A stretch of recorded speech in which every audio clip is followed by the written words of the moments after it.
শেরপুর উপজেলায় আমরা আছি ১৬ আনা মন্দিরে। অনেক প্রাচীন ঐতিহ্যবাহী মন্দির, প্রায় ২০০ বছর প্লাস এর পুজোর বয়স। তা তো দিবই।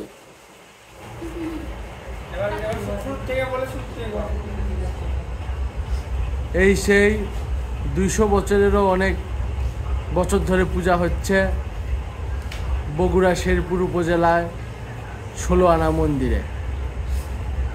মন্দির বন্ধ থাকার জন্য ভিতরে ঢুকে সম্পূর্ণ ছবি না দিতে পারার জন্য আপনাদের কাছে দুঃখিত। যতদূর পারি চেষ্টা করে দেখাচ্ছি, দেখুন।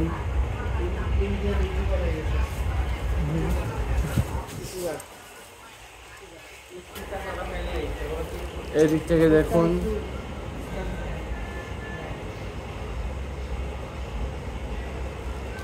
সুন্দর।